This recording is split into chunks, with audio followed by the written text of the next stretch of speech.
وہی مقدس سرزمین سے بریلی شریف سے تعلق رکھنے والا خطیب ذیشان ناصر مسلک اعلیٰ حضرت عاشق حضور تاج الشریعہ عالم باعمل حضرت علامہ مولانا مفتی اسلام الدین مصباحی صاحب قبلہ بریلی شریف سے جو چل کر کے ہمارے اور آپ کی محبت میں سامنے روبرو حاضر ہے، تو آئیے انشاءاللہ کون کون حضرت کا بیان سننا چاہتا ہے؟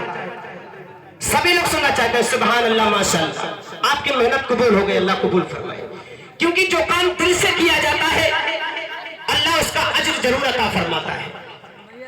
تو آئیے حضرات، بہت ہی پیاری شاندار تقریر سننے کے لیے، اپنے ایمان کو تازہ کرنے کے لیے، حضور کے عشق سے اپنے دلوں میں چراغ جلانے کے لیے، آئیے خطیب ذیشان حضرت علامہ مولانا مفتی اسلام الدین صاحب قبلہ کی تقریر سننے کے لیے ان کو آنے سے پہلے آئیے حضرت کا نعرہ تکبیر، نعرہ رسالت سے استقبال کر لیا جائے۔ سبھی لوگ نعرے کا جواب دیں، نعرہ تکبیر، نعرہ تکبیر، نعرہ رسالت، نعرہ رسالت، اصلاح معاشرہ کانفرنس، اصلاح معاشرہ کانفرنس، مسلک اعلیٰ حضرت، مسلک اعلیٰ حضرت، فیضان اعلیٰ حضرت، فیضان اعلیٰ حضرت، فیضان حضور تاج الشریعہ، فیضان حضور تاج الشریعہ، خواجہ کا ہندوستان، خواجہ کا ہندوستان، سسوا کا سنی مسلمان۔ اور یہ حضرت کی تقریر سننے کے لیے بس اعلیٰ حضرت کا شعر سنیں کہ پیش حق مجدہ صفات کا سناتے جائیں گے، پیش حق مجدہ صفات کا سناتے جائیں گے، آپ روتے جائیں گے ہم کو ہنساتے جائیں گے، آپ روتے جائیں گے ہم کو ہنساتے جائیں گے۔ آئیے حضرات، ہم اور آپ بہت پیاری تقریر حضرت سے سنتے ہیں۔ اب مائک پر حضرت علامہ مولانا اسلام الدین مصباحی صاحب قبلہ جو کہ بریلی شریف۔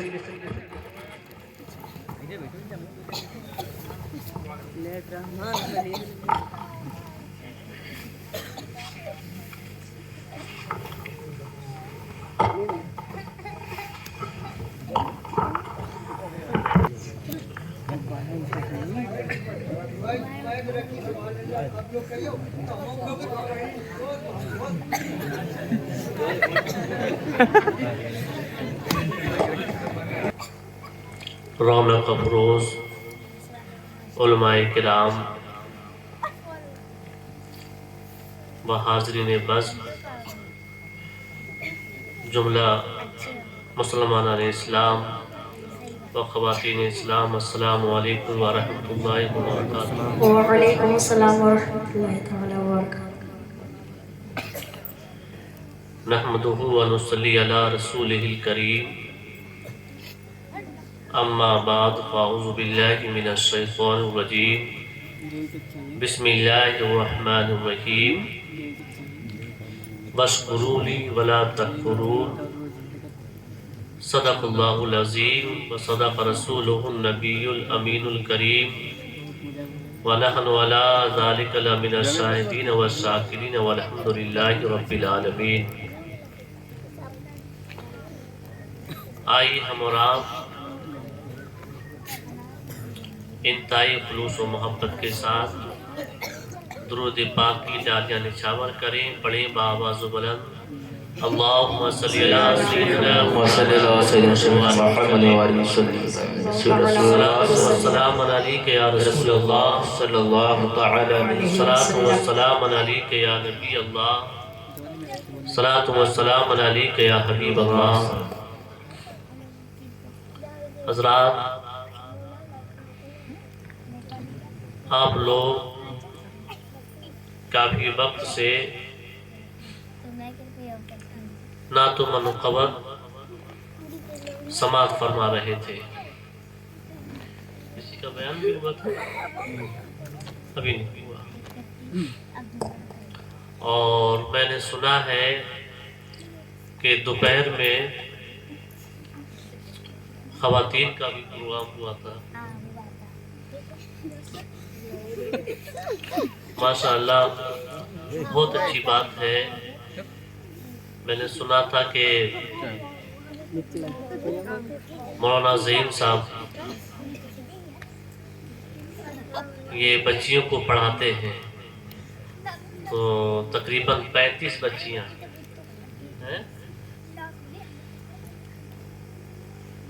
35 بچیوں کا کیا وہ نشرہ ہے یہ ہوا تھا۔ بہرحال بہت اچھی چیز ہے، مکتب مکاتب اسی طریقے سے قائم ہونا چاہیے۔ ہر ایک کے لیے عالم یا عالمہ بننا ضروری نہیں، بلکہ ضروریات زندگی مسائل سیکھنا ہر ایک پر فرض ہے۔ طلب العلم فریضۃ علی کل مسلم و مسلمہ، کہ علم سیکھنا ہر مسلمان مرد عورت پر واجب ہے۔ اور کتنا علم سیکھنا واجب ہے؟ جس سے کہ اس کی ضروریاتی زندگی سے جو مسائل متعلق ہوتے ہیں ان کا جاننا ہر مرد عورت پر واجب ہے۔ ہر ایک کا عالم بننا یا عالمہ بننا ضروری نہیں ہوتا ہے۔ تو بہرحال اور چونکہ یہ بھی ہے کہ خیرکم من تعلم القرآن وعلمہ، کہ تم میں سب سے بہتر وہ ہے جس نے قرآن سیکھا اور سکھایا۔ تو یہ سکھانے کا کام کر رہے ہیں، بہت بہتر کام کر رہے ہیں، بہت بہتر کام کر رہے ہیں۔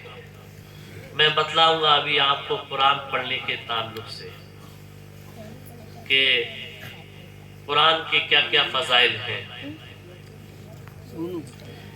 تو آپ لوگوں نے سب لوگوں نے اس محفل کو منعقد کیا، سب لوگوں نے مشورہ کیا، اور مشورہ کرنے کے بعد سب لوگ یہاں پر اجتماعی شکل میں جمع ہو گئے۔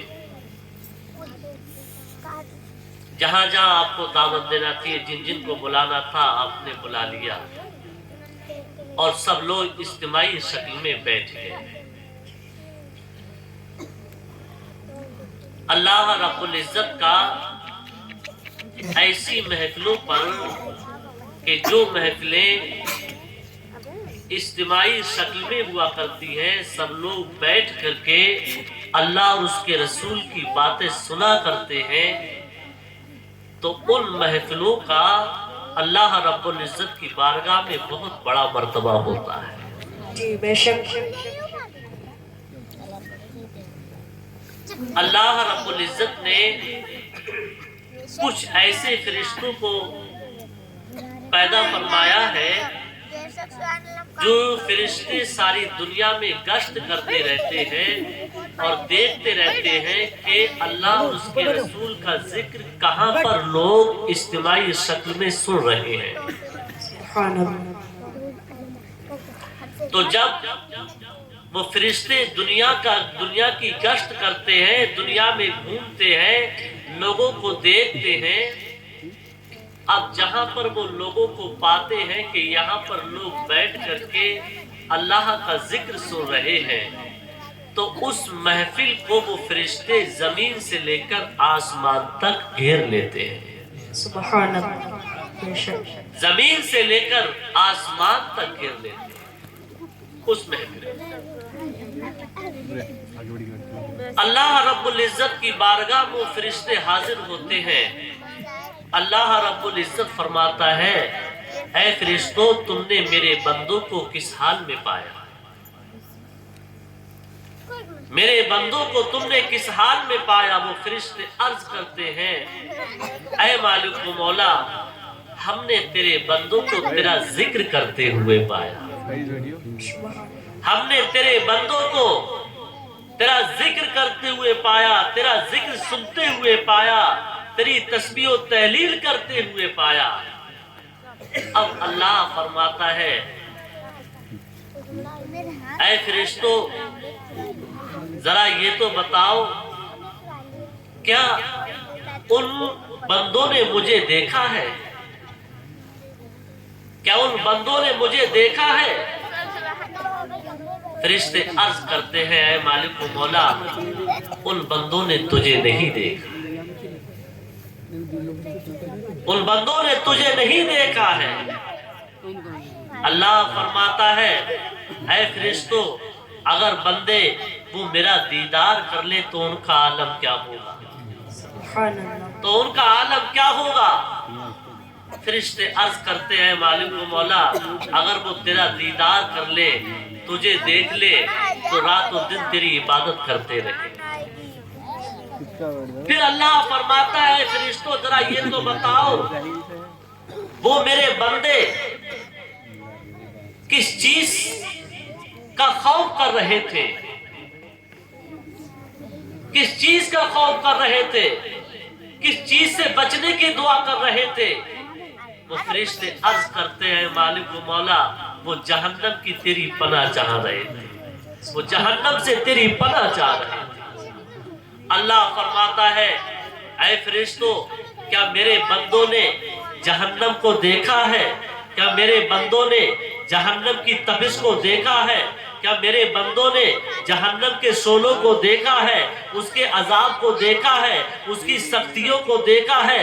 فرشتے عرض کرتے ہیں اے مالک و مولا تیرے بندوں نے نہ جہنم کو دیکھا ہے، نہ جہنم کی لپٹ کو دیکھا ہے، نہ اس کی تپش کو دیکھا ہے، نہ اس کے شعلوں کو دیکھا ہے، نہ اس کی گرمی کو دیکھا ہے، نہ اس کی شدت کو دیکھا ہے، نہ اس کی سختی کو دیکھا ہے۔ اللہ فرماتا ہے اے فرشتوں اگر وہ میرے بندے جہنم کو دیکھ لے، جہنم کی تپش کو دیکھ لے، جہنم کی سختی کو دیکھ لے تو ان کی عبادت کا عالم کیا ہوگا، تو ان کی تسبیح و تحلیل کا عالم کیا ہوگا۔ فرشتے عرض کرتے ہیں اے مالک و مولا اگر وہ تیرے بندے جہنم کو دیکھ لے، جہنم کی سختی کو دیکھ لے تو رات و دن تیری عبادت میں پڑے رہیں گے، رات و دن تیری تسبیح و تحلیل کرتے رہیں گے۔ پھر اللہ رب العزت فرماتا ہے اے فرشتوں ذرا یہ تو بتاؤ وہ سوال کس چیز کا کر رہے تھے، کس چیز کو طلب کر رہے تھے، کس چیز کو مانگ رہے تھے۔ فرشتے عرض کرتے ہیں اے مالک و مولا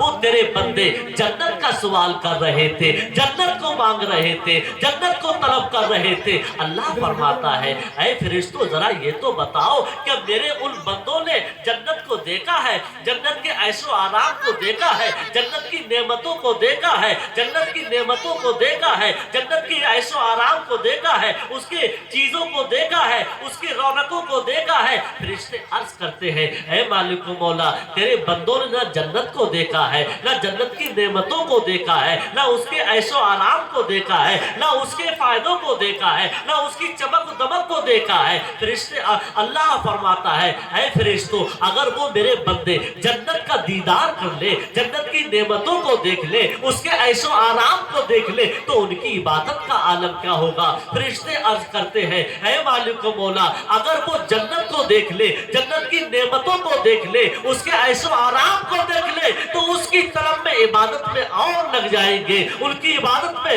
اور اضافہ ہو جائے گا۔ اب اللہ فرماتا ہے اے فرشتوں تم سب لوگ گواہ ہو جاؤ، اے فرشتوں تم سب لوگ گواہ ہو جاؤ اس محفل میں بیٹھ کر کے جتنے لوگ میرا ذکر کر رہے ہیں، میرے رسول کا ذکر کر رہے ہیں، جتنے لوگ اس محفل میں بیٹھ کر کے اجتماعی شکل میں تسبیح و تحلیل کر رہے ہیں، میرا ذکر کر رہے ہیں، اے فرشتوں تم گواہ ہو جاؤ میں ان تمام لوگوں کی قیامت کے دن مغفرت فرماؤں۔ بے شک سبحان اللہ۔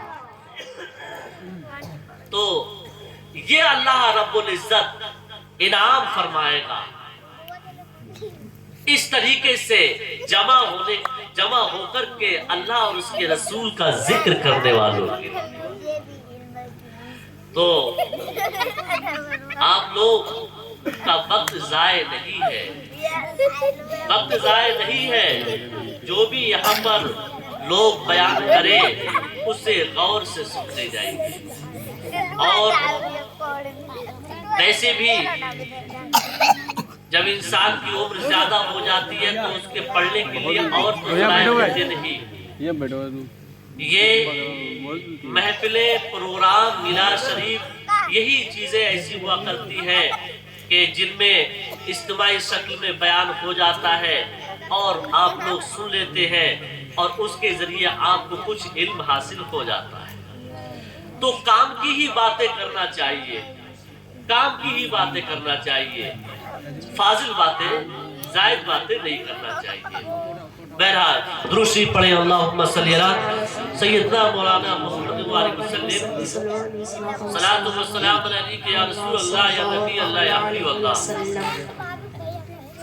میں نے آیت کریمہ کا تھوڑا سا ٹکڑا پڑھا، اس کی تلاوت کی کہ بشکرولی ولا تکفرون، کہ تم میرا شکریہ ادا کرو ناشکری نہ کرو، میرا شکریہ ادا کرو ناشکری نہ کرو۔ اب شکر کا مطلب ہوتا ہے اقرار کرنا، اظہار کرنا، اور اصطلاح میں شکر کہتے ہیں کسی کی نعمت پا کر کے اس کا شکریہ ادا کرنا۔ کسی نے کوئی چیز عطا کی اور اس کی تعریف کر دی، اس کا شکریہ کر دیا، تو یہ شکر کہلاتا ہے۔ کہ کسی نے کسی کو کوئی چیز دی تو آپ نے ہاتھ کے اشارے سے یا زبان سے یا کسی اور اعضاء سے آپ نے اس کا شکریہ ادا کر دیا، تو یہ شکر کہلاتا ہے۔ اب غور کرنے کی بات یہ ہے کہ اللہ فرما رہا ہے کہ تم میرا شکریہ ادا کرو ناشکری نہ کرو۔ اللہ رب العزت کی نعمتیں بے شمار نعمتیں ہیں، ہم اس کی نعمتوں کا شمار نہیں کر سکتے کہ اللہ رب العزت نے کتنی نعمتوں سے ہم اور آپ کو نوازا ہے۔ یہاں تک کہ آپ یوں سمجھ لیں کہ ہم جو سانس لیتے ہیں، ایک بار جو سانس لی تو اب خبر نہیں کہ دوبارہ سانس آئے یا نہ آئے، تو اب جو دوبارہ سانس آتی ہے تو ہمیں اس کا بھی شکریہ ادا کرنا چاہیے، یہ بھی ہمارے لیے ایک نعمت ہے۔ اب آپ غور کیجئے کہ اللہ رب العزت نے ہم اور آپ کو کتنی نعمتوں سے نوازا ہے۔ صبح سے لے کے شام تک آپ ایک دن کی نعمتوں کو شمار کیجئے، صحیح طور سے تو آپ شمار نہیں کر پائیں گے کہ اللہ تعالیٰ نے ہمیں کتنی نعمتوں سے نوازا ہے۔ اب رہی ہماری پوری زندگی کا سوال کہ زندگی میں اللہ تعالیٰ نے ہمیں کتنی نعمتوں سے نوازا ہے، تو ہم اس کا کما حق وہ شکریہ ادا نہیں کر سکتے۔ اب سوال یہ ہے کہ ایک طرف تو اللہ یہ فرما رہا ہے کہ تم میرا شکریہ ادا کرو ناشکری نہ کرو، یہاں پر دیکھیے فعل امر ہے، اور امر جب قرینے سے خالی ہوتا ہے تو وہ وجوب کے لیے آتا ہے، کہ تو مطلب یہ ہوا کہ ہم اور آپ پر اللہ کی نعمتوں کا شکر ادا کرنا واجب ہے، اس کی نعمتوں کا شکر ادا کرنا واجب ہے۔ تو اب اللہ رب العزت کی نعمتیں بے شمار ہیں، خود قرآن پاک میں اللہ فرماتا ہے وَإِن تَعُدُّوا نِعْمَتَ اللَّهِ لَا تُحْصُوهَا، اگر تم اللہ کی نعمتوں کو شمار کرنا چاہو تو شمار نہیں کر سکتے۔ تو اب سوال یہ ہوتا ہے کہ جب ہم رب کی نعمتوں کو شمار نہیں کر سکتے تو اس کا شکریہ کیسے ادا کر سکتے؟ کیونکہ شکر کے لیے ضروری یہ ہے کہ اس کی نعمتوں کا شمار چاہیے۔ اب جب ہم اس کی نعمتوں کا شمار نہیں کر سکتے تو ہم اس کا شکریہ کیسے ادا کر سکتے؟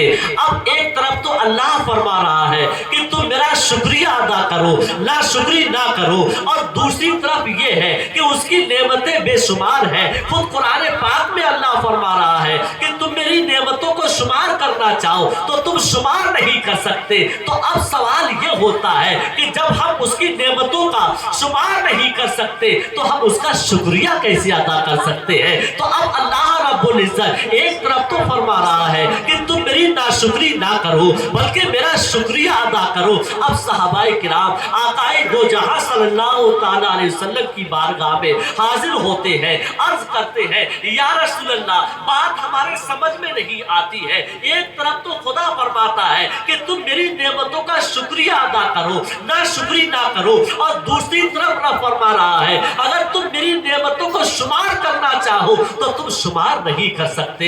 صحابہ کرام عرض کرتے ہیں یا رسول اللہ ہمیں بات سمجھ میں میں نہیں آتی ہے، ہماری بات کو سلجھایا جائے۔ آقا فرماتے ہیں اے میرے صحابہ زیادہ اس میں الجھنے کی ضرورت نہیں ہے۔ اللہ رب العزت نے انسان کے بدن میں 360 جوڑ پیدا فرمائے ہیں، یعنی ہمارے آپ کے جسم میں 360 جوڑ ہوا کرتے ہیں۔ اللہ کے رسول فرماتے ہیں اے میرے صحابہ ایک دن میں 360 صدقے کر دیا کرو، اللہ کی نعمتوں کا شکریہ ادا ہو جائے گا۔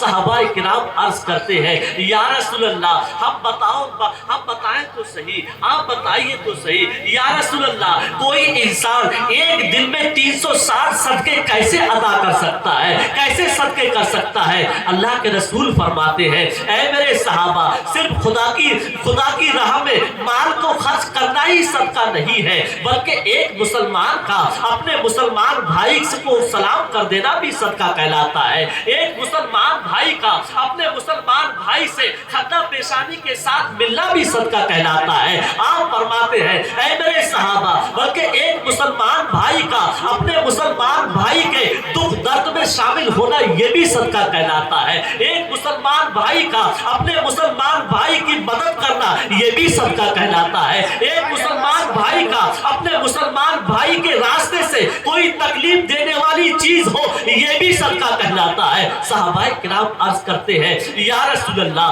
اگر ہم اس طریقے سے بھی صدقہ کریں تو ہم 10 20 50 پر جا کر کے سمٹ جائیں گے، 360 صدقے نہیں کر سکتے۔ اللہ کے رسول صلی اللہ تعالیٰ علیہ وسلم فرماتے ہیں اے میرے صحابہ اگر تم اس طریقے سے بھی صدقہ نہ کر سکو اے میرے صحابہ تو یہ کیا کرو کہ ہر روز نماز فجر ادا کرنے کے بعد تقریباً 20 منٹ کے بعد 2 رکعت نماز اشراق کی ادا کر لیا کرو، اللہ رب العزت تمہیں 360 صدقوں کا ثواب عطا فرمائے۔ سبحان اللہ۔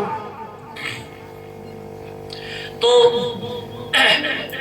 ہر روز انسان نماز فجر ادا کرنے کے بعد 2 رکعت نماز اشراق کی ادا کر لے تو اللہ تعالیٰ اسے 360 صدقوں کا ثواب عطا فرمائے گا۔ میرے عزیزوں، میرے دوستوں، تھوڑی سی غور کرنے کی بات ہے کہ دیکھیے ہم اور آپ سب یہ چاہتے ہیں کہ اللہ تعالیٰ ہمیں خوب نعمتیں عطا کر دے، لیکن ان نعمتوں کا شکر ادا کرنا آسان نہیں ہوتا ہے۔ ہر ایک انسان کی یہ چاہت ہوتی ہے کہ اللہ تعالیٰ ہمیں مالدار کر دے، لیکن مال تو مل جاتا ہے، مال ملنے کے بعد میں خدا کا شکر ادا کرنا آسان نہیں ہوتا ہے